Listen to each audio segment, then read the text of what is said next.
সবাইকে আমন্ত্রণ একাত্তর জার্নালে আপনাদের সাথে আছি মিথিলা ফারজানা।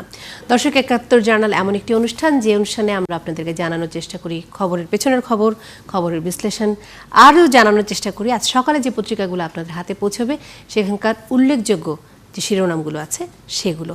তো চলুন দেখে নেওয়া যাক আজ একাত্তর জার্নালের সংবাদ শিরোনাম কী কী।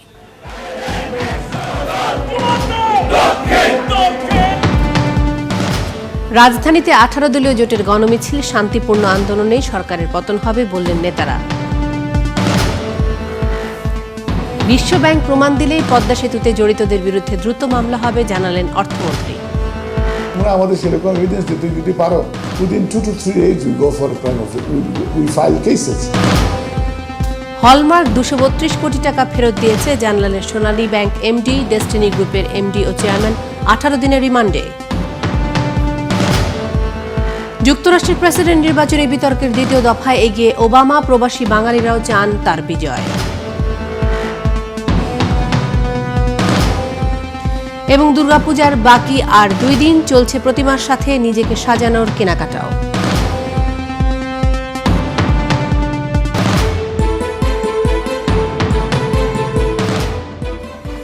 সংবাদ বিশ্লেষণ এবং আলোচনার জন্য আজকে আমার সাথে একাত্তর জার্নালের টেবিলে যারা যোগ দিয়েছেন তারা সিনিয়র সাংবাদিক শাহ আলমগীর এবং সাংবাদিক ও কলামিস্ট নাজমুল আশরাফ। আপনাদের দুজনকেই ধন্যবাদ জানাচ্ছি এবং স্বাগত জানাচ্ছি আমাদের অনুষ্ঠানে। চলুন দেখে নেওয়া যাক যে অন্যান্য যে টেলিভিশন চ্যানেলগুলো আছে তারা কি সংবাদ শিরোনাম করেছেন। দুদক, নির্বাচন কমিশন সহ সব প্রতিষ্ঠান ধ্বংস করছে সরকার, নিজেদের ব্যর্থতার পতন অনিবার্য। গণমিছিলে বিএনপি নেতারা। আগামী নির্বাচন সামনে রেখে তৃতীয় কোনো জোট গঠনের কথা অস্বীকার করলেন গণফোরাম সভাপতি ডক্টর কামাল। বিশ্বব্যাংক প্রমাণ দিলে 1 সপ্তাহের মধ্যেই পদ্মা সেতু দুর্নীতিতে জড়িতদের বিরুদ্ধে মামলা সম্ভব বললেন অর্থমন্ত্রী। এবং কমিশন বাড়ানো সহ 11 দফা দাবিতে কাল থেকে 4 দিন সারা দেশে মোবাইলের রিচার্জ বন্ধের ঘোষণা ব্যবসায়ীদের। দুর্নীতির তদন্ত ও পদ্মা সেতুর বাস্তবায়ন একসঙ্গে হবে কিনা জানা যাবে আগামী মাসে বললেন অর্থমন্ত্রী। হলমার্কের কাছ থেকে ফেরত পাওয়া গেছে মাত্র 232 কোটি টাকা। ডেস্টিনির 2 শীর্ষ কর্মকর্তাকে রিমান্ডে নিয়ে দুদকের জিজ্ঞাসাবাদ।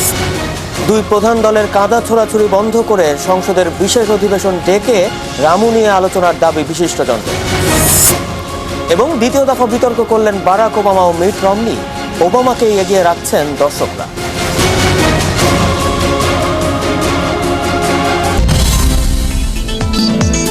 পদ্মা সেতুর বাস্তবায়ন আর তদন্ত একসঙ্গে হবে কিনা জানা যাবে বিশ্বব্যাংক প্রতিনিধিদের পরবর্তী সফরের পর, জানালেন অর্থমন্ত্রী।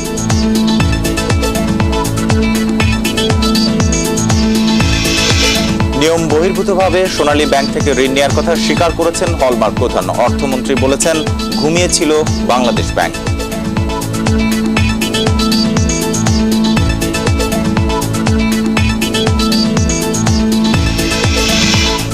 সাংসদদের নিয়ে টিআইবির প্রতিবেদনের সত্যতা যাচাই করবে সরকার, জানালেন তথ্যমন্ত্রী। প্রতিবেদন উদ্দেশ্য প্রণোদিত, অভিযোগ সুরঞ্জিতের।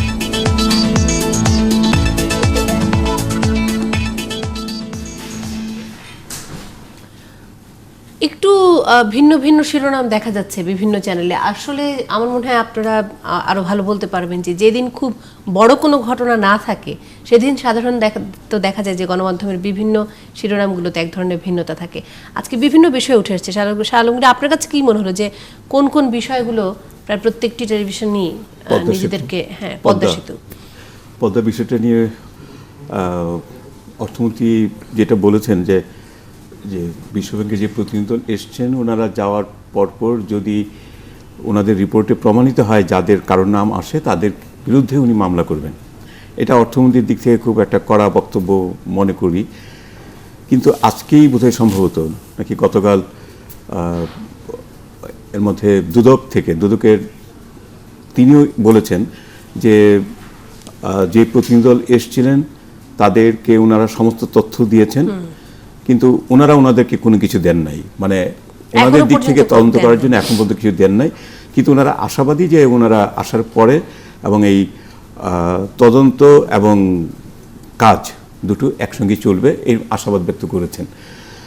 তো এই এমনিতে বিষয়টা হলো যে পদ্মা সেতুটা আমাদের জন্য অত্যন্ত একটা স্পর্শকাতর হয়ে দাঁড়াইছে এই কারণে যে এখানে আমরা অনেক সময় আমরা এই পদ্মা সেতুটাকে যখন আমরা আবেগ দিয়েও দেখেছি, আবার বুদ্ধি দিয়েও দেখার অনেকে চেষ্টা করেছেন, কিন্তু আবেগ দিয়ে যারা দেখেছেন তখন তারা এইভাবে বলেছেন যে পদ্মা সেতু আমাদের করতে হবে, যেহেতু এটা আওয়ামী লীগ সরকার মহাজোটের অঙ্গীকার ছিল, তার নির্বাচনী অঙ্গীকার। তখন এমনও বলা হয়েছে যে যদি ওয়ার্ল্ড ব্যাংক না থাকে তাহলে এটা নিজের অর্থেই এটা করা হবে। এই সবই কিন্তু আবেগের কথা ছিল, মানে আমাদের আবেগও ছিল এরকম যে হ্যাঁ আমাদের এটা করতে হবে, কিন্তু বাস্তবতাটা কিন্তু এরকম ছিল না। বাস্তবতাটার মধ্যে কিন্তু যে কথাগুলো অর্থমন্ত্রী প্রায়ই বলেছেন যে, এবং এটাতে আমরা খুব কন্ট্রাডিকশনও দেখেছি মন্ত্রী আরেক মন্ত্রীর সঙ্গে। একটি বিষয় আমি একটু আপনাকে যোগ করে দিয়ে মনে করিয়ে দিতে চাই যে এটি কিন্তু অনেক দিন ধরে চলছে বিষয়টি। আপনি যে প্রেক্ষাপটটি বলছেন সেটি বেশ বহুদিন ধরে চলে আসছে, কিন্তু এখন যে অবস্থাটি দাঁড়িয়েছে সেটা কিন্তু এক ধরনের মানে শর্তারোপের মতন বিষয়, যে যদি তারা দেখা যায় যে দুর্নীতির প্রমাণ পেয়েছেন, তার বিরুদ্ধে কোনো পদক্ষেপ হয়েছে, তাহলে আবার তারা অর্থ। আমি যে জায়গাটা আসছি সেটা হচ্ছে যে আসলে আমরা এই যে বললাম আবেগতাড়িত এবং বুদ্ধিতাড়িত দুটো ভাবে আমরা কিন্তু এগিয়েছি। একসময় আবেগকে প্রাধান্য দিয়েছি, আরেকবার বুদ্ধিটাকে প্রাধান্য দিয়েছি, আর বাস্তবতাটাকে প্রাধান্য দিয়েছি।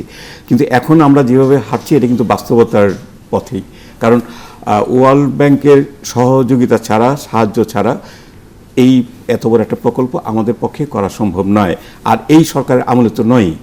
সুতরাং কাজটা এগোচ্ছে, এবং মানে এটা আরেকটা সত্য কথা যে এই বিষয়টা নিয়ে আমাদের একটু অতি কথন, এই কথাটা আমি আরেকবার এর আগেও বলেছি যে আমাদের অতি কথনও কিন্তু এই বিষয়গুলোকে নিয়ে অত্যন্ত ঘোলাটে পরিস্থিতি তৈরি করেছে। নিজেও বলেছেন যে এটি নিয়ে আর কোনো কথা উনি শুনতে চান না, সেটা খুবই ভালো, সেটা খুবই ভালো যে আর কেউ যেন কথা না বলে। তবে এই আজকে যে কথাটা অর্থমন্ত্রী বলেছেন যে মানে তদন্তে কারো নাম আসার সঙ্গে সঙ্গে তাদের বিরুদ্ধে মামলা, এটা আগ বাড়িয়ে বলার কোনো আমি যুক্তি দেখি না। একটু আমি আশরাফ, আমি এই জায়গাটায় আপনার কাছে একটু জানতে চাইবো যে অর্থমন্ত্রী বলেছেন যে তদন্তে কারো জড়িত হওয়ার প্রমাণ পাওয়া গেলে তাদের বিরুদ্ধে ব্যবস্থা নেওয়া হবে, আবার অন্যদিকে উনি বলছেন যে এই মামলা বা পদক্ষেপের বিষয়টি এবং পদ্মা সেতুর নির্মাণ কাজ একই সাথে চলতে পারে। তো আসলে তো এখানে এক ধরনের ধোঁয়াশা আছে, কারণ পদ্মা সেতুর অর্থায়নে বিশ্বব্যাংক ফিরবে কিনা সেটি কিন্তু এখনো নিশ্চিত করে বিশ্বব্যাংক বলেনি। আসলে পদ্মা সেতুর বিষয়টা অনেকদিন ধরে চলছে, যেটা আলমগীর ভাই বলছিলেন, এবং এটা নিয়ে অনেক কথাও হয়েছে। সো পেছনে বেশি না গিয়ে এক কথা বলা যায় যে পদ্মা সেতুর বিষয়টাতে সরকার জল ঘোলা করে এবং সেই ঘোলা জল খাচ্ছে। এখন এই ঘোলা জল কতটা হজম হয় সেটা হচ্ছে দেখার বিষয়। সবশেষ ডেভেলপমেন্ট যেটা আমরা জানি যে বিশ্বব্যাংকের 3 সদস্যের যেই বিশেষজ্ঞ প্রতিনিধি দল এসেছিলেন, তারা এসে দুদকের সাথে 2 দফা বৈঠক করেছেন। ডিনারে একটা অংশ নিয়েছেন এবং সেখানে সুশীল সমাজের বিশিষ্ট কয়েকজন ব্যক্তি, তার মধ্যে সাংবাদিক আছেন, ওনাদের সাথে কথা বলেছেন। তারা কিন্তু দুদকের সাথে কথা বলার পরে কোনো তথ্যই সাংবাদিক বর্ণ কাউকে দেননি। দুদকের পক্ষ থেকে বলা হয়েছে যে ওনারা এটা সেটা জানতে চেয়েছেন, আমরা তাদেরকে বলেছি। মূলত যে আলোচনাগুলো হয়েছে এই প্রতিনিধি দলের সাথে, সেটার একটা হচ্ছে যে দুদক কিভাবে কাজ করে, কোন প্রক্রিয়ায় কাজ করে, দুদকের আইনে কি আছে, বাংলাদেশের আইনে কি আছে, দুদকের আইনে বা বাংলাদেশের প্রচলিত ফৌজদারি আইনে দুর্নীতি কাকে বলে, দুর্নীতি করাটাই শুধু দুর্নীতি নাকি দুর্নীতির ইচ্ছা পোষণ করা, দুর্নীতির পরিকল্পনা করা, দুর্নীতির জন্য ষড়যন্ত্র করা, সেগুলো অপরাধ কিনা, ষড়যন্ত্রের একটা আভাসের কথা তারা অভিযোগ দিয়েছেন। কিন্তু আমরা এর আগে শুনেছি সরকারের পক্ষ থেকে, সরকারের বিভিন্ন পর্যায় থেকে বলা হয়েছে যে প্রধানমন্ত্রী সহ সবাই বলেছেন যে যেখানে অর্থই ছাড় দেয়নি বিশ্বব্যাংক সেখানে দুর্নীতি কিভাবে করা সম্ভব। তখন অনেকে সূক্ষ্ম বিশ্লেষণ করে বলেছিলেন যে দুর্নীতি হাতে নাতে করা বা টাকাটা নেওয়াটাই শুধু দুর্নীতি না, দুর্নীতির জন্য যদি কেউ পরিকল্পনা করেন, ইচ্ছা পোষণ করেন বা ষড়যন্ত্র করেন, সেটাও একইভাবে অপরাধ। তো বাংলাদেশের আইনে যেটি কিন্তু এই প্রতিনিধি দল এসেই তারা ক্ল্যারিফাই করেছে যে বাংলাদেশের আইনেও এটি অপরাধ। না, এই প্রথম দুদক স্বীকার করেছে যে দুর্নীতির ইচ্ছা ব্যক্ত করা, দুর্নীতির পরিকল্পনা বা চিন্তা করাটাও আমাদের আইনে অপরাধ। তার আগে কিন্তু অনেকে বলেছেন যে এগুলো কানাডার আইনে অপরাধ হতে পারে, আমেরিকা ইউরোপের আইনে অপরাধ হতে পারে, বাংলাদেশের আইনে এগুলো অপরাধ না। কিন্তু প্রথমবারের মতো দুদক স্বীকার করেছে। দুদকের যিনি প্রধান প্রকৌশলী আনিসুল হক, তিনি স্পষ্ট করে বলেছেন যে হ্যাঁ, দুর্নীতির ইচ্ছা পোষণ করা এটাও আমাদের আইনে অপরাধ, এবং এই আইনটা দুদককে করা হয়েছে 2004 সালে। এবং বাংলাদেশের যে ফৌজদারি আইন আছে, সম্ভবত যদি আমি ভুল না করি 1998 সালের আইনেও দেখা গেছে যে দুর্নীতির ইচ্ছা পোষণ করা বা পরিকল্পনা করাটাও একইভাবে অপরাধ। সো যেই অভিযোগটা এসেছে সেটা কিন্তু আসলে অনেকটা ইচ্ছা পোষণ করা, পরিকল্পনা করা বা চেষ্টা করা, তদবির করার পর্যায়ে আছে। তো তো দুদক বলছে যে তারা এই সব কিছু তাদেরকে জানিয়েছে, তাদের কাছ থেকে অনেক ডকুমেন্টসও তারা নিয়ে গেছে, কিন্তু তারা কিছু বলে নাই বা তারা কোনো তথ্য দেয়নি। এখন অর্থমন্ত্রী আজকে যেটা বলেছেন, যদি বিশ্বব্যাংকের পক্ষ থেকে কোনো তথ্য প্রমাণ আমাদেরকে দিতে পারে, তাহলে আমরা যার বিরুদ্ধে এই অভিযোগ বা প্রমাণ আসবে তার বিরুদ্ধে আমরা মামলা করব এবং খুব দ্রুতই করব, দ্রুত হাতে পাওয়া মাত্রই করবে। এটা অনেক অগ্রগতি, কিন্তু অনেক জল ঘোলা করে এই জায়গাটায় এসেছি আমরা। আর শেষ কথা যেটা আপনি বলছিলেন যে সরকার বা অর্থমন্ত্রী চাচ্ছেন যে এদিকে দুর্নীতির তদন্ত হোক, আবার একই সাথে পদ্মা সেতু নির্মাণ কাজও শুরু হোক, কিন্তু বিশ্বব্যাংকের অবস্থান কিন্তু এখানে স্পষ্ট। তারা বলেছে যে তাদের এই এক্সপার্টস প্যানেলের তত্ত্বাবধানে তদন্ত হওয়ার পরেই তারা সিদ্ধান্ত নেবে যে তারা নতুন করে ঋণ চুক্তি করবে কিনা। একটা জিনিস এখনো স্পষ্ট আছে, যদি এই প্যানেলের তত্ত্বাবধানের তদন্তে কোনো দুর্নীতি না পাওয়া যায়, তাহলে তো বুঝেই যাচ্ছে যে বিশ্বব্যাংক আবারও আসবে এবং ঋণ চুক্তি করবে। যদি পাওয়া যায় সেক্ষেত্রে কি করবে, সেই বিষয়টি কিন্তু এখনো স্পষ্ট নয় এবং নিশ্চিত নয়। আজকে জনকণ্ঠ আমরা হাতে পেয়েছি, মগের মুল্লুক নাকি একটি বিষয়বোধক চিহ্ন, এবং সেখানে দেখানো হচ্ছে যে রামুতে, কক্সবাজারের রামুতে ফেসবুকে পবিত্র কোরআন শরীফ নিয়ে অবমাননাকর যে ছবিটি উত্তম বড়ুয়া নামের যে যুবকের ফেসবুক অ্যাকাউন্টে পাওয়া গেছে, ট্যাগ করা হয়েছে, তাকে ধরতে গিয়ে, তাকে গ্রেফতার করতে গিয়ে তাকে না পেয়ে তার মা এবং মাসিকে, রিমান্ড শেষে মা এবং মাসিকে পুনরায় জেলে পাঠানো হয়েছে। মা এবং মাসিকে গ্রেফতার করা হয়েছে এবং তাদেরকে জেলে পাঠানো হয়েছে। এবং এ বিষয়ে আজ সকাল 10টার মধ্যে স্বরাষ্ট্র সচিব, ডিসি ও এসপিকে জবাব দেওয়ার নির্দেশ, এটি সবচেয়ে বড় করে এসছে দৈনিক জনকণ্ঠতে। এরপর রয়েছে প্রথম আলো অনলাইন, এবং সেখানে বলা হচ্ছে সংবাদ সম্মেলনে ডক্টর কামাল, গণতন্ত্রের সভ্য ভাষা হারিয়ে গেছে। এই খবরটি এসছে বেশ কিছু টেলিভিশন খবরে আমরা দেখলাম যে ডক্টর কামাল হোসেন, গণফোরামের সভাপতি, তিনি একটি সভা করেছেন যেখানে তিনি বলছেন এই বিষয়টি, গণতন্ত্রের সভ্য ভাষা হারিয়ে গেছে, সেই বিষয়টিকে আনা হয়েছে। সৌদি রাষ্ট্রদূতের ব্রিফিং, ডিসেম্বরে শেষ হচ্ছে খালাফ হত্যার বিচার। সৌদি যে রাষ্ট্রদূতাবাসের যে কর্মকর্তা হত্যার যে মামলা চলছিল, খালাফ আল আলী, তার হত্যাকাণ্ডের যে মামলা, সেই মামলাটি ডিসেম্বরে শেষ হচ্ছে, এই বিষয়টি নিশ্চিত করা হয়েছে সৌদি রাষ্ট্রদূতের একটি বক্তব্য থেকে।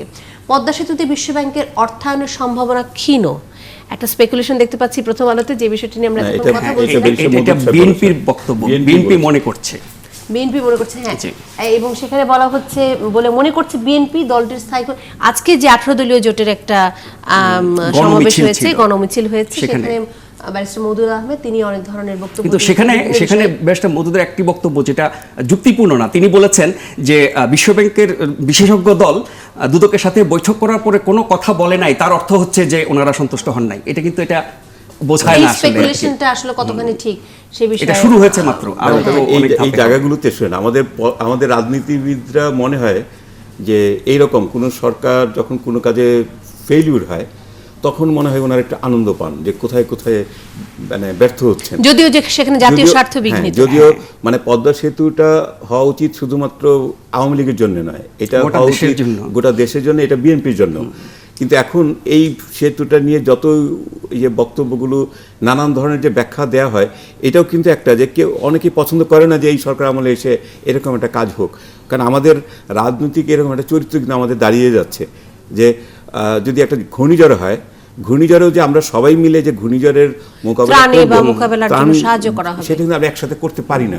কারণ হলো যে আমরা চাই যে এখানে গভর্নমেন্ট ফেল করুক, মানে এরকম একটা আমাদের রাজনীতিটা শুরু হয়। মানে আমি মনে করি এই বক্তব্যটাও যে সম্ভাবনা ক্ষীণ, এই কথাটা আমি এখনই কেন বলতে যাব, মানে আমি কেন নেগেটিভ ভাবে কেন দেখতে যাব? হ্যাঁ, তার মানে ওনার প্রত্যাশার কথা উনি বলেছেন, এটা কিন্তু দেশবাসীর প্রত্যাশা। আরো একটি খবর দেখছি, মৃত্যুই মালালার প্রাপ্য, নিশ্চয়ই এটিও কোনো একটি পক্ষ থেকে বলা হয়েছে। মৃত্যুই মালালা ইউসুফ জায়েদ প্রাপ্য, যুক্তরাজ্যে চিকিৎসাধীন নারী শিক্ষা অধিকার কর্মী 14 বছরের। আমি একটু বিস্তারিত দেখতে চাই এই খবরটির, নিশ্চয়ই তালিবানদের পক্ষ থেকে বলা হয়েছে যে মৃত্যুই মালালা তা তো বলেছে যে এই যাত্রা বেঁচে গেল তারা তাকে ছাড়বে না, আবারও মারার চেষ্টা করবে। হ্যাঁ, এবং আমার মনে হয় যে সেই বিষয়টি উঠে এসেছে। এমন মন্তব্য করেছে তালেবান জঙ্গিরা, তারা আবারও বলেছে যে মৃত্যুই মালালার একমাত্র প্রাপ্য, এবং এই মন্তব্যের পেছনে কারণ দাঁড় করাতে গিয়ে তারা বলেছে মালালা তালেবানের বিরুদ্ধে কথা বলেছে এবং মার্কিন প্রেসিডেন্ট 14 বছরের একটা বালিকাকে বলছে সে পশ্চিমা বিশ্বের গুপ্তচর, হাস্যকর কথাবার্তা। এবং এই বিষয়টা নিয়ে তো আসলে অনেক দিন ধরেই চলছে, এবং আজকেও দেখা গেল যে পশ্চিমা পাকিস্তানের যারা রাজনীতিবিদ তারাও অনেক সময় বলছেন যে এর সাথে আসলে ধর্মের কি সম্পর্ক বা ইসলামের কি সম্পর্ক তারা কিছুতেই বুঝতে পারছে না, কারণ ইসলাম ধর্মে সবসময় নারী শিক্ষাকে উৎসাহিত করা হয়েছে। যাই হোক, এর পরে যেটি আছে আমাদের হাতে, ভোরের কাগজ উট এসছে, কোরবানির হাটে উট এসছে, এটিও মাঝে মধ্যে আমরা দেখতে পাই। এই ছবিটা বেশ দেখা যায়, মানে কোরবানির ঈদ আসলেই এটা কোরবানির ঈদ আসলেই দেখা যায়, সেই ছবিটা দেখা যাচ্ছে। এবং আমার মনে হয় যে কিছুদিন পর থেকেই আপনারা আরো ভালো বলতে পারবেন, আপনারা বিভিন্ন সময় বিভিন্ন পত্রিকার সাথে যুক্ত ছিলেন, এর পর থেকে আমরা দেখতে থাকবো গরুর হাটের ছবি, নিশ্চয়ই বড় বড় মোটা তাজা করা গরুর ছবি আসবে আর কি। এবং বিশাল আকৃতির গরু ছাপিয়ে বলা হবে যে এটার দাম 1 লক্ষ টাকা, 1.5 লক্ষ টাকা, 2 লক্ষ টাকা, 2 লক্ষ বেশি। এখন কোনো টাকাই না, সেটাই এখন এত দাম বেড়ে গেছে। রিমান্ডে ডেস্টিনির চেয়ারম্যান এমডি দুদকে জিজ্ঞাসাবাদ শুরু। আমার মনে হয় দ্বিতীয় যে সবচেয়ে গুরুত্বপূর্ণ খবর হিসেবে উঠে এসেছে টেলিভিশনগুলোতে, সেটি হচ্ছে এটি যে রিমান্ডে ডেস্টিনি 2000 যেটি আছে, সেখানে ডেস্টিনি এবং হলমার্ক এবং এমডি, হ্যাঁ মানে হলমার্কটি একটা হলমার্কের বক্তব্য, খবরটিও মানে এসেছে। হলমার্কের খবরটিতে আমরা আসবো। এই নিচেই আমি দেখতে পাচ্ছি সাংবাদিকদের সোনালী ব্যাংকের এমডি হলমার্ক 232 কোটি টাকা ফেরত দিয়েছে। এই জায়গাটাতে আমি আসতে চাই, কিন্তু তার আগে ডেস্টিনির চেয়ারম্যান এবং এমডি তাদেরকে রিমান্ডে নেওয়া হয়েছে, খুব সম্ভবত 18 দিনের রিমান্ডে। হ্যাঁ, 18 দিনের রিমান্ড মঞ্জুর করেছেন আদালত, যেখানে 20 দিনের রিমান্ড চাওয়া হয়েছিল, 18 দিনের রিমান্ডে নেওয়া হয়েছে। এবং আইনজীবীদের একটি বক্তব্য আছে, আমরা একটু শুনে নিই আইনজীবীরা কি বলছেন এই বিষয়ে। টাকাগুলো কার অ্যাকাউন্টে গেল, কীভাবে গেল, কোথায় গেল এবং প্রকৃত টাকাগুলো উদ্ধার করার জন্য আমরা আজকে রিমান্ডে আবেদন করেছি। মহামান্য হাইকোর্ট বিভাগের যে নির্দেশনা রয়েছে রিমান্ডের শুনানির ক্ষেত্রে এবং মহামান্য হাইকোর্ট বিভাগের রিপোর্টের ডিসিশন যে কোনো আসামি রিমান্ডের ক্ষেত্রে কিছু আইনগত বাধ্যবাধকতা রয়েছে, আমরা বলেছি সেটা অনুসরণ না হওয়া পর্যন্ত আমরা উচ্চ আদালতের প্রতি সম্মান প্রদর্শন করে আমরা এই রিভিশন আমরা এই রিমান্ডের বিষয়ে আমরা শুনানি অব্যাহত রাখবো না। আমরা মুলতবি চেয়েছি, কিন্তু বিজ্ঞ আদালত সে বিষয়টি অগ্রাহ্য করায় আমরা সঙ্গত কারণে আর শুনানি করি না। কি মনে হচ্ছে না ডেস্টিনির বিষয়টা অনেক পুরনো, অনেকদিন ধরে আলোচনা হচ্ছে। তো ডেস্টিনির এখন শীর্ষ কর্মকর্তা চেয়ারম্যান এমডি অনেক পুরনো হলেও আমরা কিন্তু দেখছি যে কিছুদিন আগেই আসলে চেয়ারম্যান এমডি তাদেরকে গ্রেফতার করা হয়েছে। ডেস্টিনির গ্রেফতার না, আত্মসমর্পণ করেছেন ওনারা। জি, হ্যাঁ, বিষয়টা হলো কি যে ডেস্টিনির প্রতিষ্ঠানটির বয়স 12 বছরের মতো, 2000 থেকে 2000 মানে 3টি সরকার পার করেছে কিন্তু ডেস্টিনি, এবং এই 3টি সরকারের আমলে ডেস্টিনি টানা তাদের কাজকর্ম করে গেছে এবং তার মাধ্যমে সারা দেশে তাদের যেই ডিস্ট্রিবিউটরদের সংখ্যা আমরা শুনি যে 45 লক্ষ এবং তাদের উপর নির্ভরশীল মানুষ সহ প্রায় 2 কোটির মতো। 50 লক্ষ।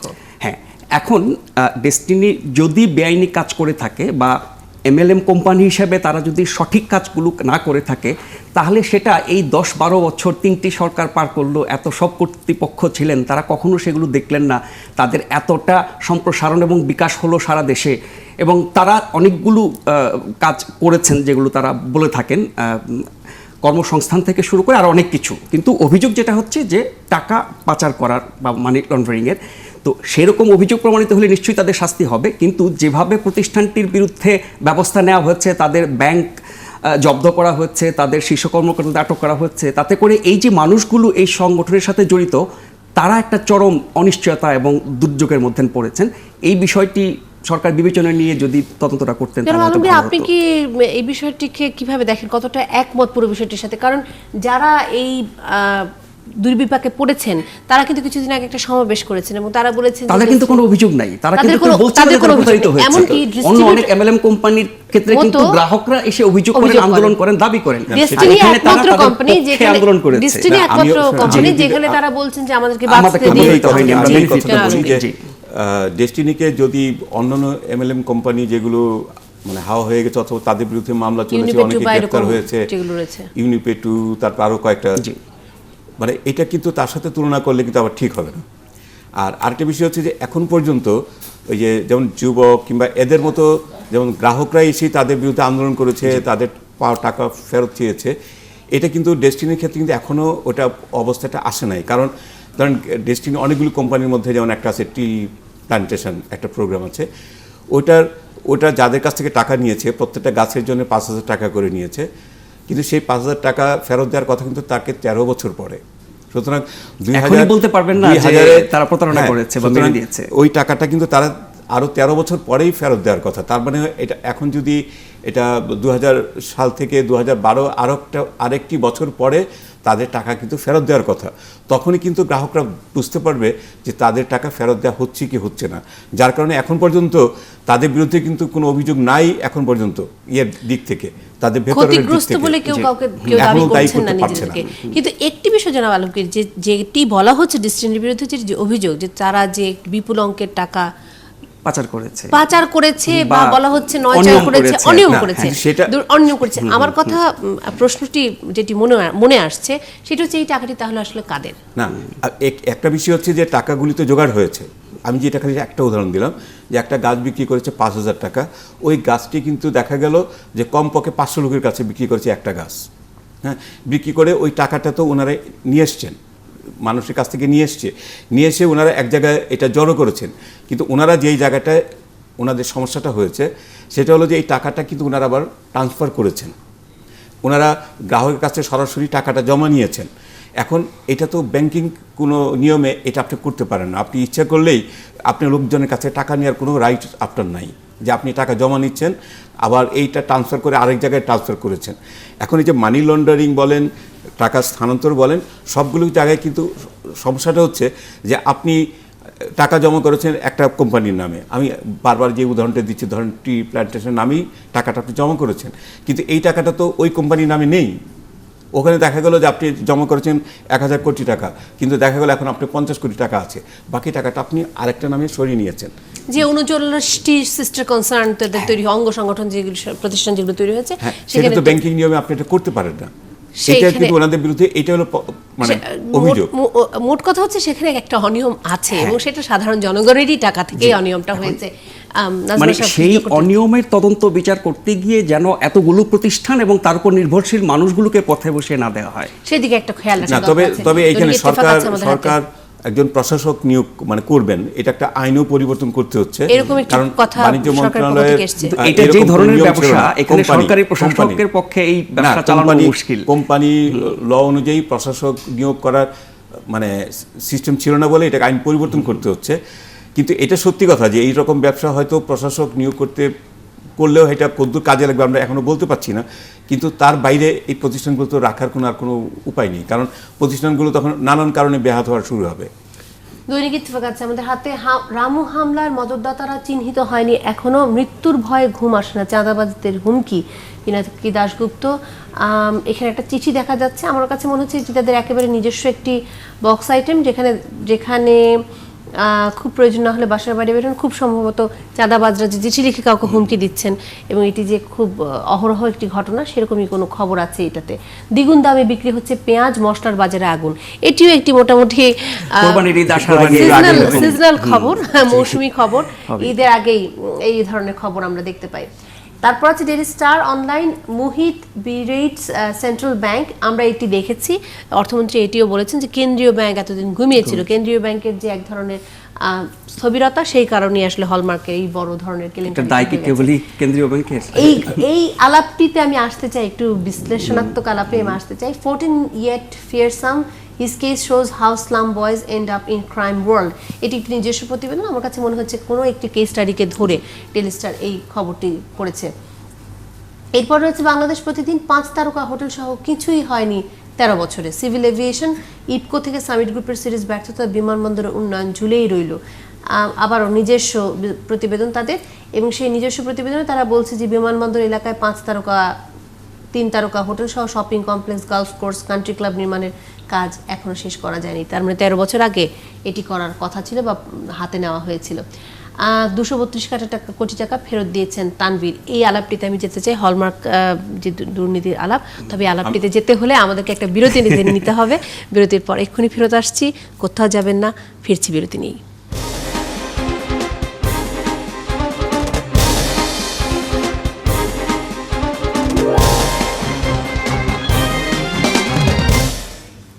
একাত্তর জার্নালে আরও একবার স্বাগত জানাচ্ছি। আজ আমার সাথে যারা একাত্তর জার্নাল টেবিলে রয়েছেন তারা হলেন সিনিয়র সাংবাদিক শাহ আলমগীর এবং সাংবাদিক কলামিস্ট নাজমুল আশরাফ। আমরা যে আলোচনাটায় ছিলাম সেই আলোচনায় আরেকবার ফিরে যেতে চাই, তবে আমাদের অর্থনীতিটা দেখে নেই।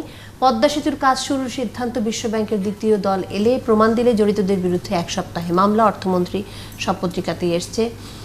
বিএনপি চায়না কমিউনিস্ট পার্টি সম্পর্ক আরও সুদৃঢ় হবে, খালেদা জিয়া চেন ফেনশিয়াং বৈঠক।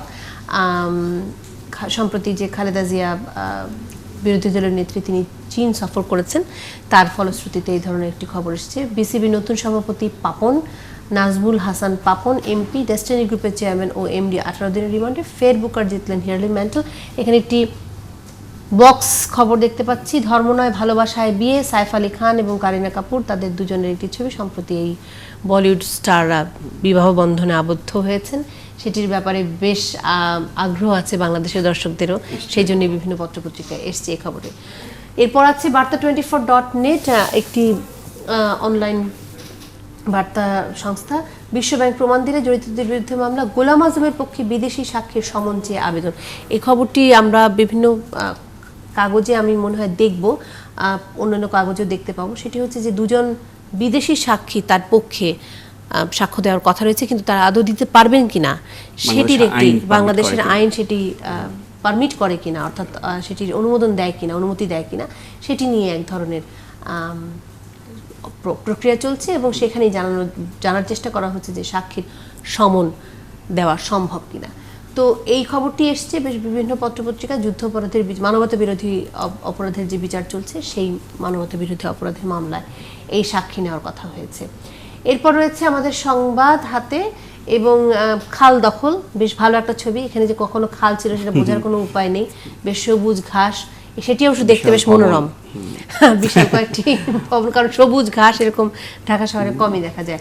সংকটে বিপর্যস্ত সরকারি পলিটেকনিক ইনস্টিটিউট, একেবারেই তাদের নিজস্ব খবর, হ্যাঁ নিজস্ব খবর, এবং বরং অন্যান্য খবরগুলো বেশ দেখা যাচ্ছে নিচের দিকে আছে। হলমার্কের ঘটনা জেনে 2 বছর ঘুমিয়েছিল কেন্দ্রীয় ব্যাংক। আমি হলমার্কের ঘটনাটিতে আসলে আসতে চাই। হলমার্ক 232 কোটি টাকা ফেরত দিয়েছে। আমরা সোনালী ব্যাংকের এমডির বক্তব্য শুনেছি, আমার মনে হয় যে আমাদের কাছে আছে নিশ্চয়ই সেই বক্তব্যটি, সেই বক্তব্য শুনতে পাবো। তিনি বলেছেন যে আরও কিছু টাকা আছে ফেরত দেওয়ার প্রক্রিয়া এবং কিছু জিনিস জব্দ করা আছে, সেগুলো একটু দেখি, একটু শুনে নিই উনি কি বলেছেন। হলমার্ক এ পর্যন্ত 232 কোটি টাকার মতো দিয়েছে, আরও 47-48 কোটি টাকার মতো কালেকশন আছে, বিল ওইটা জমা হবে। এছাড়াও তাদের হাতে কিছু বিল আসছে, সেগুলি আমাদের ব্রাঞ্চে জমা দিবে বলে আমি শুনতে পেরেছি।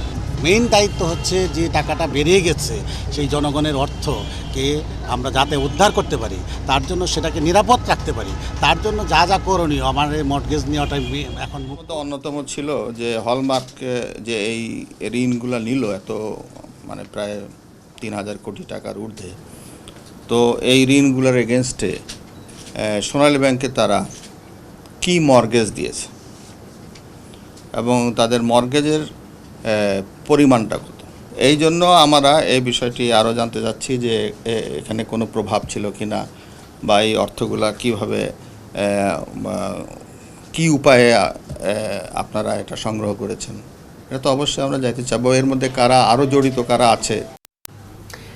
পরের যে বক্তব্যটি আমরা দেখলাম, প্রথমটি হচ্ছে সোনালী ব্যাংকের এমডি, পরেরটি হচ্ছে দুদকের কর্মকর্তার বক্তব্য। তো যেটি বোঝা গেল যে 232 কোটি টাকা এর মধ্যে ফেরত দিয়েছে, আরও কিছু আছে, অর্থাৎ 3 কোটি টাকা হয়তো ফেরত দেবে হলমার্ক। তিনি ধরুন মানে ব্যাংকের যিনি এমডি সাহেব যেটা বলেছেন সেটা হচ্ছে যে মানে আমি এই জায়গাটায় একটা বিষয়ে এই প্রশ্নটা দুদক উত্থাপন করেছে, আমি বিষয়টা আবারও বলি। সেটা হচ্ছে যে টাকা গিয়েছে আপনার ব্যাংক থেকে এবং আপনাকে ভুল তথ্য দেওয়া হয়েছে, ভুয়া ডকুমেন্ট দেওয়া হয়েছে, কিন্তু ওনারা বলছেন মানে বিশেষ করে ব্যাংকের কর্তৃপক্ষ পরিচালনা পর্ষদ ওনারা বলছেন যে মামলা করবেন দুদক, যেহেতু মামলাটা নাকি দুদকেই করতে হবে, সোনালী ব্যাংক কোনো মামলা করবেন না।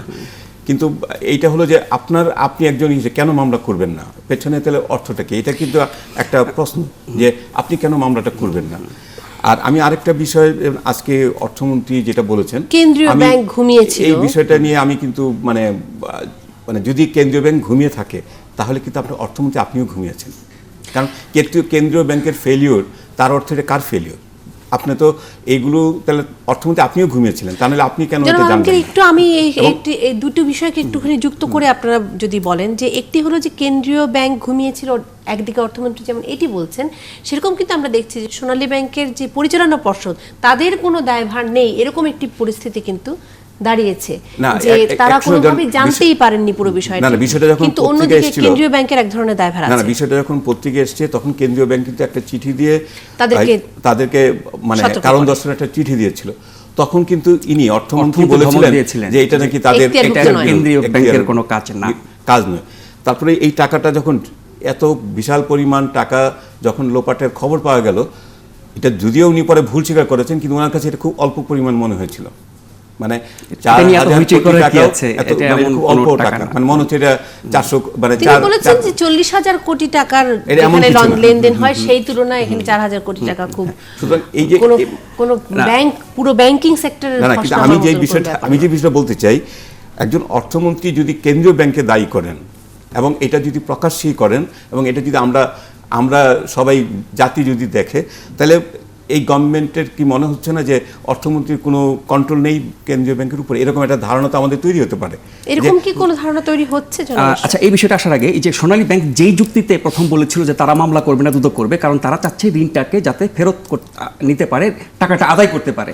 তো 235 কোটি টাকা ফেরত পেয়েছেন এবং আরো 40-48 মতো বলছে 300 রকম 300 যদি হয় তাহলে মোট ঋণের পরিমাণ হচ্ছে 2600 কোটি টাকারও বেশি। তার মানে হচ্ছে 9% মতো। তো 9% ওনারা আদায় করতে পারছেন। তারপরে যে বন্ধক দেওয়া আছে জমি জমা, এগুলো থেকে কতটা আসবে এখনো সেই হিসাব করা হয় নাই। তাহলে মামলা যে করলো না তাতে করে কি তারা পুরো টাকাটা পাচ্ছে? আর মামলা করলে কি টাকাটা পেত না? সোনালী ব্যাংকের ওই যুক্তিটা কতটা ধোপে টেকে আমি জানি না। আর কেন্দ্রীয় ব্যাংকের ভূমিকার ব্যাপারে অর্থমন্ত্রী যেটা বলেছেন, কেন্দ্রীয় ব্যাংকের একটা ভূমিকা আছে ব্যাংকগুলোর উপরে, অর্থ মন্ত্রণালয়ের এবং মন্ত্রণালয়ের একটা ডিভিশন আছে, তাদের অনেক ভূমিকা আছে। যেটা আলমগীর বলছিলেন যে তার আগে কিন্তু কেন্দ্রীয় ব্যাংককেই ধমক দিয়েছিলেন অর্থমন্ত্রী যে এগুলো কেন্দ্রীয় ব্যাংকের ব্যাপার না, এখন পুরো বিষয়টা তাদের উপর চাপিয়ে দিয়েছেন। এই বিষয়গুলো প্রকাশ্যে বলা ব্যাংকের ব্যাপারে বলেন, সরকারের ব্যাপারে বলেন, কতটা মানুষের ভুল বোঝা বা আস্থাহীনতার কারণ ঘটে। এই বিষয়গুলো তো গভর্নরের সাথে কথা বলে ওনারা একটা সমাধান করতে পারেন। মানে উনি গভর্নরকে ডেকে নিয়ে কথা বলতে পারতেন। দোষারোপ করাটা মানুষের ধারণাটা নষ্ট হয়ে যায় তো একটা প্রতিষ্ঠান সম্পর্কে। এবং এই বিষয়ে পুরো বিষয়টিতে বিভিন্ন সময় আমরা দেখেছি অর্থমন্ত্রী কথা বলেছেন এবং কথাগুলো বেশিরভাগ ক্ষেত্রেই গণমাধ্যমে অনেক সময় এর সমালোচনা আমরা শুনেছি, বিভিন্ন পক্ষ থেকে আমরা সমালোচনা শুনেছি এই ধরনের মন্তব্যে। একটু শুনে নিই যে অর্থমন্ত্রী কি বলেছেন যে কেন্দ্রীয় ব্যাংক কিভাবে বলেছে যে মামলা করা। ওরা বলছে যে দেখি আমরা whether we can supply you some evidence for a prima facie case. তো এটা পেলেই দুদক করবে। দুদক তো সবসময়ই বলছে যে আমাদের prima facie যেদিন হবে সেদিনই আমরা এফআইআর করবো, এবং এটা ওদের বলে দিয়েছে যে তোমরা আমাদের সেরকম এভিডেন্স দিতে যদি পারো, within 2 to 3 days we go for prima facie, we file cases. আমাদের এখানে ম্যাক্সিমাম টাইম হলে 1 সপ্তাহের মধ্যে কেস ফাইল করতে হবে। Hallmark, Bangladesh bank found it out in 2010। ওনারা বললেন যে সরকারি ডাইরেক্টররা political decisions নেন। So I called all the directors. 3 days we had conferences with Bangladesh Bank and the directors, chairman and managing directors for a free exchange of how they are misusing their authority. In 2011 there was nothing else, no other report from Bangladesh Bank. They woke up in 2012. What it shows is Bangladesh Bank is still inadequate. The point that I am making is Bangladesh Bank is yet to mature to take over better responsibilities. যে প্রসঙ্গে আসলে দুটো বিষয় বলেছেন, পদ্মা সেতু এবং বাংলাদেশ, যে প্রসঙ্গে আসলে অর্থমন্ত্রী বলেছিলেন যে 4,000 কোটি টাকা তেমন নয়, সেটি খুব সম্ভবত 4 লক্ষ কোটি টাকার ব্যাংকিং লেনদেন হয়। সেই প্রসঙ্গে কথা বলতে গিয়ে উনি বলেছিলেন যে সেই তুলনায় ব্যাংকিং সেক্টরে ধস নেমেছে, এটা বলার মতো। 40,000 কোটি, নট 4 লক্ষ কোটি। 40,000 কোটি টাকা। এবং ওই সোনালী ব্যাংক সর্বোচ্চ তার ঋণ দেওয়ার ক্ষমতা কিন্তু 500। হ্যাঁ, কিন্তু এত টাকা মানে একটা লোক নিয়ে যাচ্ছে, ভুয়া মানে দেখছে, এলসি ওপেন করছে, ভুয়া ডকুমেন্ট দিচ্ছে, ভুয়া কোম্পানি করছে, করে যদি এটা দায়িত্ব যদি তার ম্যানেজমেন্ট বোর্ডের যদি দায়িত্ব না থাকে, মানে সবাই তো দেখা যাচ্ছে এখানে একটা মানে ইঁদুর দৌড়ের খেলা চলছে। মানে হলমার্ক সহ মানে মোট ঋণ জালিয়াতির বিষয়টা প্রায় 4,000 কোটি টাকার মতো। সো সেই 4,000 কোটি টাকা এখন পর্যন্ত ব্যাংকিং ব্যবস্থায় সবচেয়ে বড় জালিয়াতির ঘটনা, সেদিক থেকে তো এটাকে খাটো করে দেখার কোনো সোনালী ব্যাংকের মধ্যে তো নাই, এটা কিন্তু আরো অনেকগুলো ব্যাংক, এটা আরো 11-12টা ব্যাংক, 4টি রাষ্ট্রায়ত্ত ব্যাংকের কথা আরো 11-12টা ব্যাংক সহ কিন্তু এটার মধ্যে আরো মানে দেখা যাবে যে অনিয়মগুলো ধরা পড়েছে। যে সোনালী ব্যাংককে দায়িত্ব নিয়েছে, মানে জনতা ব্যাংকে বলেছে যে আপনি এই টাকাটা ছাড় দিয়ে দেন, এটা আমাদের কাছে ডকুমেন্ট আছে। তারা এইভাবে অন্যান্য ব্যাংক থেকেও কিন্তু একাধিক ব্যাংক থেকে জড়িয়ে ফেলেছে। এখন এটার কিন্তু এখন সবগুলো ব্যাংকেই তো এই তদন্তটা চলছে। বাংলাদেশ ব্যাংক তাদের কর্মকর্তারা গিয়ে কিন্তু সবগুলো ব্যাংকে কিন্তু এরকম অনিয়মের তথ্য পেয়েছে, এবং প্রত্যেকটা ব্যাংকেরও কিন্তু এমন অনিয়মও আছে যেগুলো হলো এগুলির সাথে বড় বড় প্রভাবশালী লোকও জড়িত, এটাও কিন্তু ওনারা জেনেছেন যে এইসব ক্ষেত্রে তাদেরকে মানে ঋণ দেওয়ার ক্ষেত্রে বড় প্রভাবশালী কেউ ফোন করেছেন, তদবির করেছেন, না করলে কিন্তু কোনো একটা নির্দিষ্ট শাখার ব্যাংকের ম্যানেজার তার মাথায় এত বড় শক্তি নয়। যদিও এখনো সেই বিষয়গুলো প্রমাণ সাপেক্ষ, সেগুলো তারা বলছেন যে এই ধরনের কোনো মানে দুটো ঘটনাই দেখেন, এই যে হলমার্কের তানভীর বা সোনালী ব্যাংকের যে ম্যানেজার যে কাজটা করেছে, যে ব্রাঞ্চটা, তাদের পেছনে অনেক শক্তিশালী, অনেক ক্ষমতাধর, অনেক প্রভাবশালী লোকজন আছে, তা না হলে এরকম ঘটনা ঘটতে পারে না। দুটো ঘটনায় হলমার্ক এবং সোনালী ব্যাংক বলা হচ্ছে, এখনো বলা হচ্ছে, কিন্তু তদন্ত এই পর্যন্ত কিন্তু ওই ধরনের কোনো তথ্য বেরিয়ে আসেনি এখন পর্যন্ত। দৈনিক সুপ্রভাত বাংলাদেশ চট্টগ্রামের পত্রিকা, জামায়াত শিবির নজরদারিতে নাশকতা সৃষ্টির আশঙ্কা, মানবতা বিরোধী অপরাধের মামলায় আটক জামায়াত ইসলামের শীর্ষ নেতাদের মুক্তির দাবিতে নগরীতে তৎপর হয়ে উঠেছে জামায়াত শিবির। একটি বক্স আইটেম দেখতে পাচ্ছি, যেমন আজকে ওই 18 দলের মিছিলে জামাতের অংশগ্রহণ বেশ ভালোই ছিল, সরব এবং সক্রিয় ছিল। এবং সেই দৈনিক সুপ্রভাত বাংলাদেশের নগর ভবনের নিচতলার জেনারেটর কক্ষে গতকাল আগুন ধরে যায়, সেটি ছবি দেখতে পাচ্ছি, নগর ভবনে আগুন। এটি অবশ্যই বড় ঘটনা এবং চট্টগ্রামের মতন একটি শহরে এটি অবশ্যই বেশ গুরুত্ব পাবে, ও তাদের পত্রপত্রিকাতে জানা কথাই। স্বৈরাচারী সরকারের বিরুদ্ধে চট্টগ্রামবাসী জেগে উঠেছে, এটি আমি ঠিক বুঝতে পারছি না, নিশ্চয়ই কোনো রাজনৈতিক বক্তব্য হবে। রাজনৈতিক বক্তব্য। বিশাল গণমিছিল প্রমাণ করে এই হাসিনা সরকারকে চট্টগ্রামবাসী প্রত্যাখ্যান করেছে। খুব সম্ভবত 18 দলীয় যে সারা দেশে তাদের প্রোগ্রামটা হচ্ছে, চট্টগ্রামের যে গণমিছিলটি হয়েছে সেখানে কোনো রাজনৈতিক নেতার বক্তব্য থেকে এটিকে নিয়ে আসা হয়েছে। অর্থ আত্মসাৎ মামলায় শিপিং মাস্টার গ্রেফতার, এবং আমার ধারণা এটি হচ্ছে চট্টগ্রাম বন্দরের কোনো একটি ঘটনা, সমুদ্র বন্দর যেটি রয়েছে সেই কোনো একটি ঘটনাকে দৃষ্টিপাত করে করা হয়েছে। এরপর রয়েছে রাজশাহীর পত্রিকা সোনার দেশ। সোনার দেশ বলছে রাশিক অর্থাৎ রাজশাহী সিটি কর্পোরেশনে সড়ক আলোকায়নে বসবে সৌর প্যানেল, অর্থাৎ সোলার প্যানেল যে রয়েছে, সোলার প্যানেল দিয়ে এখন সড়ক আলোয়ন অর্থাৎ রাস্তা স্ট্রিট লাইট যেগুলো আছে সেগুলো আলোকিত করা হবে, বিদ্যুতের সাশ্রয় হবে। তবে এটি নিয়েও বিভিন্ন ধরনের আমার ধারণা বিতর্ক আছে, কারণ সোলার প্যানেল থেকে আসলে কত শতাংশ বিদ্যুৎ উৎপন্ন করা যায় বা ক্যাপাসিটি কত, সেটা নিয়ে অনেক ধরনের বিদ্যুৎ উৎপাদন হচ্ছে, আমি করছি, এটার জন্য আমাকে কি পরিমাণ খরচ করতে হচ্ছে, এটারও কিন্তু একটা বিষয় আছে। আমাদের সাথে এখন যোগ দেবেন সরাসরি রাজশাহী থেকে, আমাদের সাথে যোগ দিচ্ছেন রাজশাহী স্টুডিও থেকে রাজশাহী প্রতিনিধি সৌমিত্র মজুমদার। তার কাছ থেকে আমি একটু জেনে নিতে চাই যে এই সোলার প্যানেল, এই বিষয়টি কতটা বাস্তবোচিত। সৌমিত্র, এই যে সোলার প্যানেল দিয়ে রাস্তা আলোকিত করার একটি উদ্যোগ নেওয়া হচ্ছে, আসলে এটির ক্ষমতা কতটুকু, কতখানি রাস্তা আলোকিত করা সম্ভব হবে?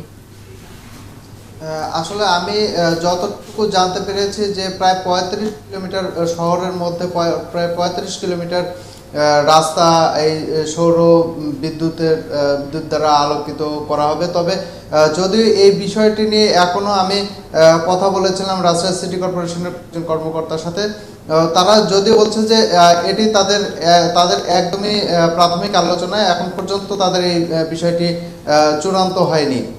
সৌমিত্র, সৌর প্যানেল খুব ব্যয় সাপেক্ষ একটি প্যানেল, আপনি কি জানেন যে এতে কেমন খরচ হচ্ছে?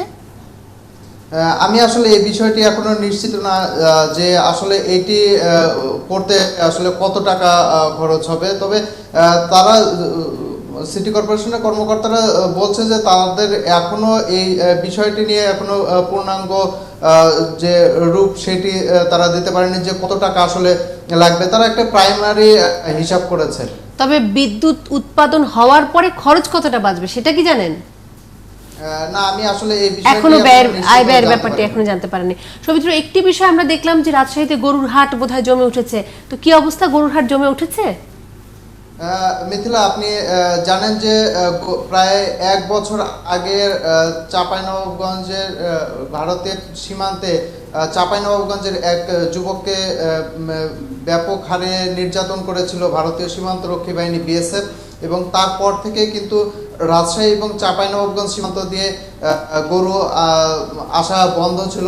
1 বছর পরে প্রায় গত 4-5 দিন হলো প্রচুর গরু, ভারতীয় গরু ঢুকছে রাজশাহী এবং চাঁপাইনবাবগঞ্জের প্রায় 6টি করিডোর দিয়ে বিপুল পরিমাণ গরু আসছে। এখন হাট জমতে শুরু করেছে। আজ যেমন ছিল রাজশাহীর রাজশাহীটা বাংলাদেশের মধ্যে সবচেয়ে বড় ভারতীয় গরুর হাট, রাজশাহীর সিটি হাট, সেই হাট আজকে কিন্তু জমতে শুরু করেছে। সৌমিত্র, আপনার কথা শুনে মনে হচ্ছে এবছর গরুর দাম কিছুটা কম থাকবে, সেক্ষেত্রে কি মনে হচ্ছে? হাট ঘুরেছেন? গরুর যদিও প্রচুর আমদানি আছে, কিন্তু তারপরেও কিন্তু এখনো দাম ক্রেতাদের নাগালের মধ্যে আসেনি। তবে ঈদের আগ দিয়ে হয়তো আর 2-3 দিন যাওয়ার পরে হয়তো কিছুটা নাগালের মধ্যে আসবে ক্রেতাদের। সৌমিত্র, অনেক ধন্যবাদ আপনাকে আমাদের সাথে যোগ দেওয়ার জন্য। খুবই গুরুত্বপূর্ণ বিষয়, সামনে 27 তারিখে ঈদ। গত বছর যেটি সৌমিত্র বলছেন যে এবারে বেশ গরুর আমদানি বেড়েছে। গত বছর কিন্তু গরুর আমদানি নিয়ে অনেক অভিযোগ ছিল এবং অনেকেই গরু কিনতে গিয়েও পাননি। গতবার আমাদের দেশে এই গরুর সরবরাহটা প্রধানত আসে কিন্তু ভারত থেকে, সেটা আমরা স্বীকার করি আর না করি। এবং আরেকটা মজার বিষয় হচ্ছে যে এটা কিন্তু আমরা ভারত থেকে এসছে কথা কিন্তু আমরা বলতেও পাচ্ছি না, এবং এটা আসে কিন্তু চোরাই পথে। কিন্তু এটা প্রতি ঈদেই কিন্তু এই ঘটনাটা ঘটছে। কিন্তু ভারতের আইন অনুযায়ী কিন্তু ভারত কখনোই গরু বাইরে ইম্পোর্ট করতে পারে না। এটা কিন্তু তাদের দেশের একটা আইন আছে, কারণ এক্সপোর্ট করতে পারে না। কারণটা হচ্ছে যে তাদের জানেন যে ধর্মীয় অনুযায়ী, বিশ্বাস অনুযায়ী গরু হচ্ছে তাদের দেবতার মতো, সুতরাং এই দেবতাকে ওনারা পণ্য করতে পারেন না। এটা হলো ভারতের আইনের মধ্যে আছে বলেই। তা নাহলে কিন্তু বাংলাদেশের সঙ্গে যদি এটা একটা সরকারিভাবে অফিসিয়ালি যদি এটা লেনদেন হতো যে গরু আসবে, কারণ ওনাদের গরুটা কিন্তু অতিরিক্ত, ওনাদেরকে এই গরু কিন্তু কোথাও না কোথাও ওনাদের পাঠাতে হবে। এটা আমাদের দেশে না আসলে এটা সৌদি আরবে যাবে, কোথাও না কোথাও যাবে। এবং ওনাদের ওখানে কিন্তু আরেকটা সমস্যা আছে ভারতে, যে কোনো স্লটারিং হাউস কিন্তু নাই। স্লটারিং হাউস কিন্তু খুব অল্প কিছু জায়গায়, যেখানে মুসলমান অধ্যুষিত এলাকায় ওখানেই শুধুমাত্র আছে, যার কারণে গরু কিন্তু কোথাও জবাই করার ওদের কোনো জায়গা নেই। এটাও কিন্তু ভারতের জন্য সমস্যা। কিন্তু এই জায়গাটায় যদি কোনো উপায় বের করা যেত যে পারস্পরিক আলোচনার মধ্য দিয়ে সমাধান হতো, তাহলে এটার অনেক ভালো সমাধান। যেটি বলছিল সৌমিত্র, যে চাঁপাইনবাবগঞ্জে এক যুবককে ভীষণ রকম ভাবে প্রহার করা হয়েছিল। আজকে খবর আছে ঝিনাইদহ সীমান্ত দিয়ে গরু নিয়ে আসার সময় এক বাংলাদেশিকে বিএসএফ গুলি করে মেরেছে, এবং এটা হচ্ছে বাংলাদেশ ভারতের নিয়মিত খবর কিন্তু মোটামুটি হয়ে আছে। এই যে 24 ঘন্টা না যেতেই ভারতের সচিব যে আমি যেটি বলতে চাচ্ছি, এটিও একটি বিএসএফ এর গুলিতে বাংলাদেশিদের নিহত হওয়া এবং গরু নিয়ে আসার সময়, এটিও এক ধরনের নিয়মিত খবর। আরো একটি বিরতি নিচ্ছি এবং ফিরছি তখন আমাদের হাতে থাকবে আন্তর্জাতিক খবর।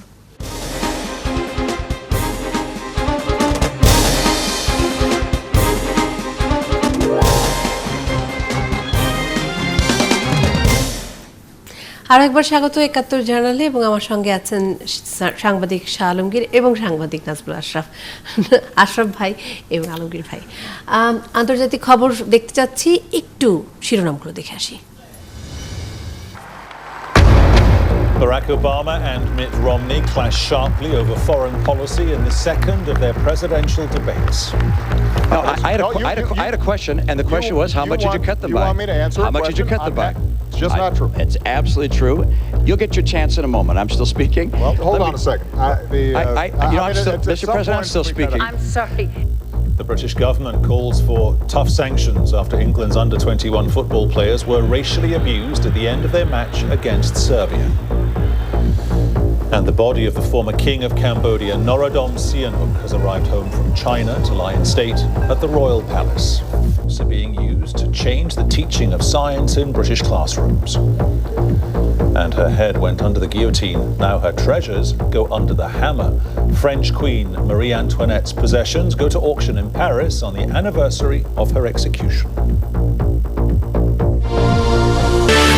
to find the gunman who shot a schoolgirl in the head. The Taliban has claimed responsibility for last week's attack on 14-year-old Malala Yousafzai. Curious that once again, U.S. military personnel are accused of raping a woman in Okinawa.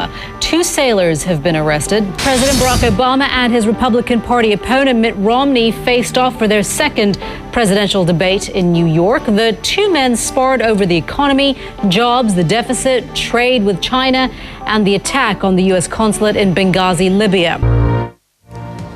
Escalating tensions, the peace envoy to Syria, Lakhdar Brahimi, is warning of a regional spillover. Presidential debate rematch, Obama comes out swinging, but Romney stands his ground. Did either sway voters? And in a leaked report, the UN accuses Rwanda of leading rebels in the Democratic Republic of Congo. Plus, shattered in injury time, Spain's winning streak finally comes to an end. New York Times হাসি হাতে পেয়ে গিয়েছি আমরা। Debate moves women two 4 in race for the white house. এই বিষয়টা নিয়েই আসলে বোধহয় আলোচনা আছে। আগামী 6 নভেম্বর পর্যন্ত প্রত্যেকটি ইংরেজি যে পশ্চিমা যে পত্রিকা আছে তার মধ্যে হেরাল্ড ট্রিবিউন আছে, Obama comes party with combative style, Mitt Romney এবং বারাক ওবামা দুজনেরই ছবি আছে এবং বোঝাই যাচ্ছে যে আগামী 6 নভেম্বর পর্যন্ত এটি হবে এখন আন্তর্জাতিক খবরের শিরোনাম। এবং ওবামা এবং রমনি দুজন মুখোমুখি, দ্বিতীয় যে প্রেসিডেন্সিয়াল ডিবেটটা রয়েছে সেখানে তারা মুখোমুখি হয়েছেন এবং সেখানে এগিয়ে আছেন বলছে বিভিন্ন গণমাধ্যমের ফলাফল অনুযায়ী যে বারাক ওবামা। খুব বেশি ব্যবধান এই দফায়, দ্বিতীয় দফায় যদিও খুব বেশি ব্যবধান নেই। দ্বিতীয় দফায় কিন্তু মানে দুটো, একটা হলো সিএনএন এর এক্সিট পোল আর একটা হলো গ্যালাপ পোল, ওরা কিন্তু ইয়েকে আগিয়ে রাখে নাই, শুধুমাত্র সিএনএন যে জরিপ যেটা করেছে ওটাতে এগিয়ে রেখেছে, আগিয়ে রেখেছে 46% ভোটে, যেখানে তারা বলছেন যে রমনি আছে। এটা হলো যে মানে দ্বিতীয় দফায় যে বিতর্কটা ছিল এটা কিন্তু আসলে ওবামার পক্ষেরই বিষয়। কারণটা হচ্ছে তার ডেমোক্রেটিক পার্টি সাধারণত আমাদের যারা বিভিন্ন অভিবাসী ওখানে বসবাস করে তাদের স্বার্থ রক্ষা করার জন্য তাদের একটু নমনীয় ভূমিকা থাকে সবসময়। আমরা একটু চলে যাই শালমগীর ভাই, এই আমাদের সাথে আমেরিকা থেকে যোগ দিচ্ছেন স্কাইপেতে ঢাকা বিশ্ববিদ্যালয়ের সাবেক অধ্যাপক নাজমির নূর, তিনি আছেন এখন যুক্তরাষ্ট্রে এবং তিনি আমাদেরকে একটু যদি জানান কেমন বুঝতে পারছেন সেখানকার হাওয়া, কি মনে হচ্ছে আগামী 4 বছর হোয়াইট হাউস কার দখলে থাকবে? আমার তো মনে হচ্ছে বা আমি উইশ করছি যে বারাক ওবামাই থাকুক এবং থাকার সম্ভাবনাও আমার কাছে মনে হচ্ছে ঠিক উনি থাকবেন। ওনাকে তো আমার কাছে মনে হচ্ছে যা সবকিছু রেখে, যদিও আগেই বলছে এটার সম্ভাবনা আছে, এরকম তো ভোটের আগে সবসময় থাকে, কিন্তু আমার কাছে মনে হচ্ছে বিশেষ করে আমরা যারা বাংলাদেশি বা বিদেশি তাদের কাছে আমরা মনে করছি যে ওবামাই আসবেন নাকি। মিসেস নূর, একটি বিষয়ে আপনি যেটি মাত্র উল্লেখ করলেন যে অভিবাসীরা চান বারাক ওবামাই থাকুক, আবার আসুক তিনি, তো কেন, কি মনে হয় যে এই রমনি সরকার কি ধরনের সমস্যা তৈরি করতে পারে বা ওবামা সরকার কি ধরনের ইতিবাচক সুবিধা নিয়ে আসতে পারে? কেননা আমরা এর আগে বুশের অভিজ্ঞতা আমাদের আছে, তারা রিপাবলিকান ছিল এবং তাদের সমস্ত রীতিনীতি আমরা দেখেছি। সেই সময় আমরা খুব একটা আমাদের বিদেশিদের ব্যাপারে তাদের পলিসি ভালো দেখিনি, প্লাস এখানে যারা দেশ আছি কিন্তু তারাও আমরা দেশের ইকোনমিকে আমলে ধসে পড়তে দেখেছি এবং প্রেসিডেন্ট বারাক ওবামা বলতে অর্থনীতিটাকে চেপে ধরেছেন। এনারা অনেকে কমপ্লেন করছেন যে উনি আনএমপ্লয়মেন্ট এরকম রেট কমাতে পারেননি, কিন্তু কথা হলো যেখানে সবকিছু বসে পড়ছে 4 বছর ফিরে উন্নতির দিকে নিয়ে যাওয়া সম্ভব। তো উনি যেটুকু করেছেন আপনি নিজে আমার মনে হয় যথেষ্ট করেছেন এবং রিপাবলিকান তাকে অনেক কিছু করতে দেয়নি, বাধা দিয়েছে এবং সবকিছুতে তারা অনেক বেশি ক্রিটিসাইজ করেছে, কিন্তু তারপরে উনি যে এগিয়ে গেছেন সেটা ভালো। ইমিগ্রেশনের তার যে মতামত অনেক ভালো।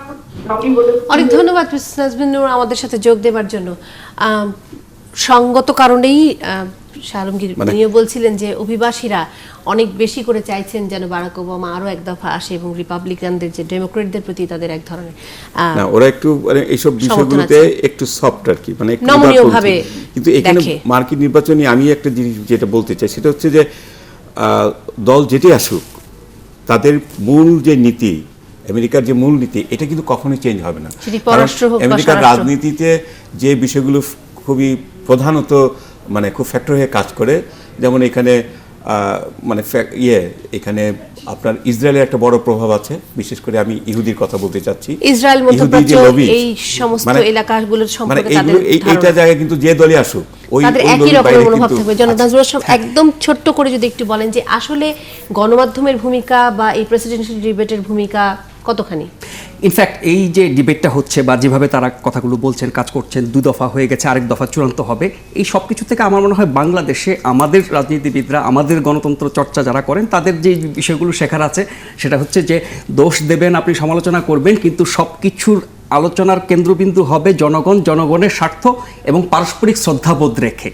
তাহলে হয়তো গণতান্ত্রিক চর্চাটা ভালো হবে। আমরা যদি এটুকুও শিখতে পারি তাদের কাছ থেকে, আমাদের অনেক উপকার হবে। অনেক ধন্যবাদ আপনাদের দুজনকে আরও একবার। আমাদের ৭১ জার্নালের সময় একদম শেষ হয়ে এসছে। দর্শক মণ্ডলী, আপনারা এতক্ষণ আমাদের সাথে ছিলেন নিশ্চয়ই, এবং সেজন্য আরও একবার আপনাদেরকে ধন্যবাদ জানাচ্ছি, শুভরাত্রি জানাচ্ছি, এবং আরও একবার অন্ততপক্ষে আগামীকাল আপনারা আমাদের সাথে থাকবেন সে আশা জানিয়ে মিথিলা ফারজানা এখনকার মতো এখানে বিদায় নিচ্ছি।